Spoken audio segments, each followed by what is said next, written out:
Senate Majority Leader Harry Reid wants to see climate legislation soon. Two environmental groups claim a lot more sites have coal ash pollution than EPA acknowledges, and how one company says its fuel cells could change the way we get electricity forever. From the Energy News Center in Washington, D.C., this is the Energy Report with Susan McGinnis.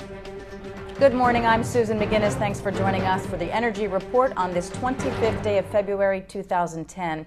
It now looks like a Senate climate bill could be released in early March. Reports say Harry Reid asked John Kerry to deliver climate legislation in the next 2 weeks. Kerry has been refusing to share publicly any timetable for introducing the bill, but on Tuesday, Kerry did say the Senate Majority Leader recently called Kerry to say that he wants a bill and he wants a bill soon. But both Kerry and co-author Lindsey Graham continue to say their measure will put a price on carbon, likely with a price collar on emission allowances, but they may be backing away from a cap-and-trade system.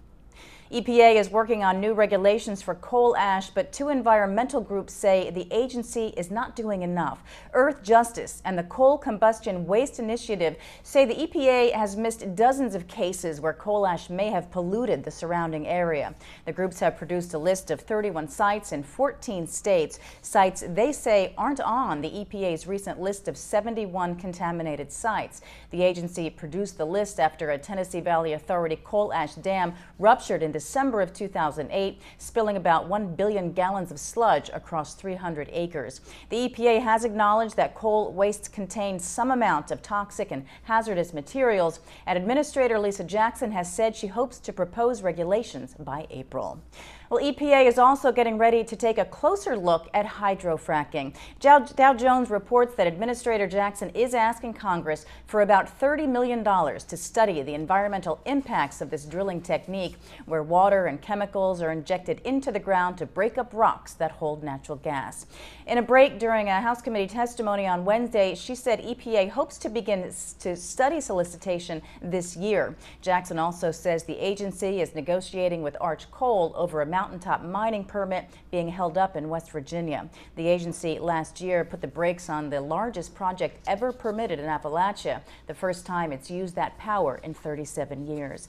Jackson says the agency has made no moves since talks began.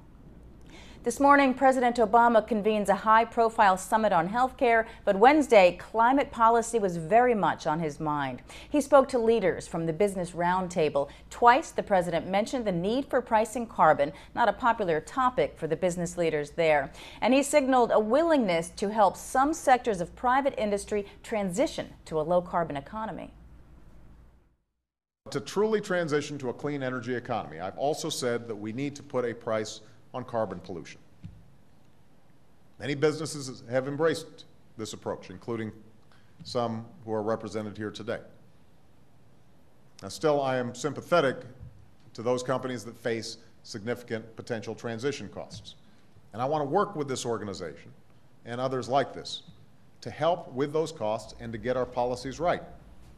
Well, Clean Skies has learned the White House has been talking with utilities about retiring older coal plants and is now working on a plan to encourage utilities to repower those units. Tyler Suiters takes a closer look at the expected announcement from the Obama administration. Our full report is here at cleanskies.com.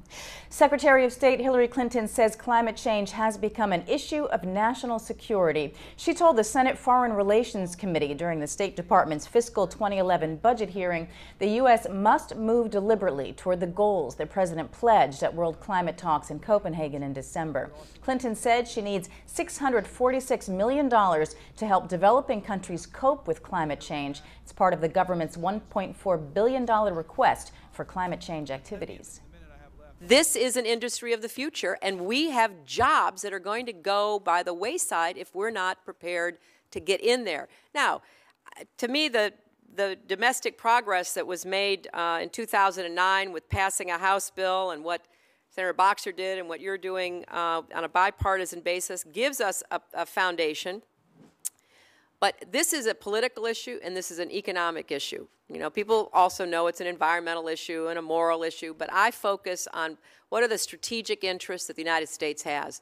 We have to continue to show leadership on a global issue, and we have to get our economy moving in a direction where we're going to reap the benefits. Oceans are a huge but ill-understood carbon sink, and a new UN study aims to tie down just how big a part they play in absorbing carbon. The UN Environment Program in Indonesia today announced a joint study of the role marine and coastal ecosystems play in avoiding climate change. Indonesia is hosting UNEP's annual meeting and has extensive coastal regions, since by official count it's comprised of 17,000 islands. UNEP Chief Achim Steiner says marine systems may be natural allies against climate change, and scientists need to understand their potential for reducing greenhouse emissions. The way we power our homes could someday come from a metal box filled with fuel cells. A Silicon Valley startup, Bloom Energy, has unveiled its power plant in a box. It's a collection of flat pieces of silicon-based fuel cells the company says can provide clean electricity for homes, office buildings, and eventually whole villages in developing countries. Bloom's CEO and co-founder K.R. Sridhar says the server takes away the need for the grid and is cheaper than getting electricity from the grid with the help of government subsidies. He says the process is also twice as efficient as burning natural gas. Some energy experts question whether it will work long term. Sridhar says it's more reliable than renewables because it can produce electricity around the clock and does not require base loading, and it could change the energy world, much like cell phones changed communications. Companies looking for additional development funding.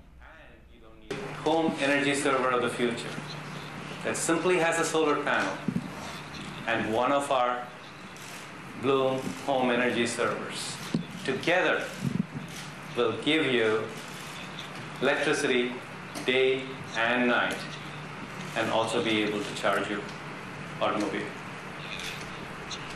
Your complete energy needs taken care of from that. You don't need the grid, and you don't need a fuel infrastructure.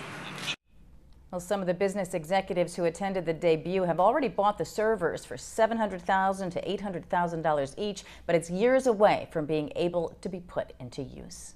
Here's a look at goings-on around the Beltway today in energy. At 9 a.m., IBM started sponsoring a forum underway in Rayburn right now, discussing the future of green transportation and how new innovations and investments can bring about speedier and greener passenger travel.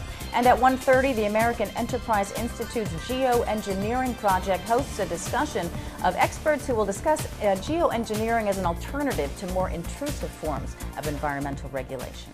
That's the Energy Report. Thanks for joining us here in the Energy News Center. For any suggestions or comments about our programming on Clean Skies News, you can find us at contact@cleanskies.com. You can also follow us on Twitter and Facebook. I'm Susan McGinnis. You're watching Clean Skies News.